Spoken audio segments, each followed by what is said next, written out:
ఈ మొత్తం కాళేశ్వరం ఎపిసోడ్లో కేసీఆర్ గారికి మరక అంటిందంటే ఇద్దరు ముగ్గురు వ్యక్తులు కారణం. మాజీ రాజ్యసభ సభ్యుడు ఒకలైతే, హరీష్ రావు గారు ఒకలైతే, మెగా కృష్ణారెడ్డి గారు ఇంకోరు, మెగానో బోగానో ఏదో. ఈ పెద్ద పెద్ద కాంట్రాక్టర్లు అందరితో కుమ్మక్కై కేసీఆర్ గారు ప్రజల కోసం ఆలోచన చేస్తే, నీళ్ళ కోసం ఆలోచన చేస్తే, వీళ్ళు సొంత వనరుల కోసం, డెవలప్మెంట్ కోసం, ఆస్తులు పెంచుకోవడం కోసం ఆలోచన చేసి ఇవాళ మీ వల్ల రేవంత్ రెడ్డి లాంటి వ్యక్తి, తెలంగాణ ఉద్యమానికి సంబంధం లేని వ్యక్తి, కేసీఆర్ గారి కాలి గోటికి సరిపోని వ్యక్తి, ఆయన నిలబడి కేసీఆర్ గారిని చేయెత్తి చూపించి కేసీఆర్ గారి మీద సిబిఐ ఇవాళ నేను వేస్తా అని చెప్తున్నాడంటే కారణం ఎవరు? దీనికి నేను భరించిన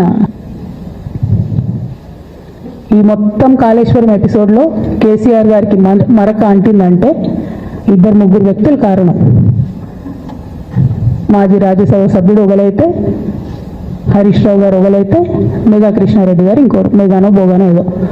ఈ పెద్ద పెద్ద కాంట్రాక్టర్లు అందరితో కుమ్మక్కై కేసీఆర్ గారు ప్రజల కోసం ఆలోచన చేస్తే, నీళ్ళ కోసం ఆలోచన చేస్తే, వీళ్ళు సొంత వనరుల కోసం, డెవలప్మెంట్ కోసం, ఆస్తులు పెంచుకోవడం కోసం ఆలోచన చేసి ఇవాళ మీ వల్ల రేవంత్ రెడ్డి లాంటి వ్యక్తి, తెలంగాణ ఉద్యమానికి సంబంధం లేని వ్యక్తి, కేసీఆర్ గారి కాలి గోటికి సరిపోని వ్యక్తి, ఆయన నిలబడి కేసీఆర్ గారిని చేయెత్తి చూపించి కేసీఆర్ గారి మీద సిబిఐ ఇవాళ నేను వేస్తా అని చెప్తున్నాడంటే కారణం ఎవరు? దీనికి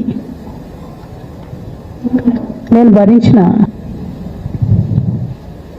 ఈ మొత్తం కాళేశ్వరం ఎపిసోడ్లో కేసీఆర్ గారికి మరక అంటిందంటే ఇద్దరు ముగ్గురు వ్యక్తులు కారణం. మాజీ రాజ్యసభ సభ్యుడు ఒకలైతే, హరీష్ రావు గారు ఒకలైతే, మెగా కృష్ణారెడ్డి గారు ఇంకోరు, మెగానో బోగానో ఏదో.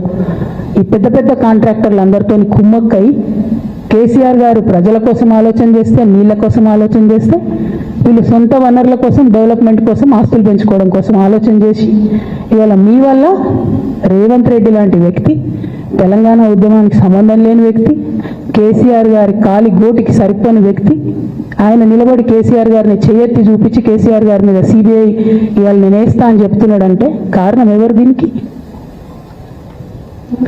నేను భరించిన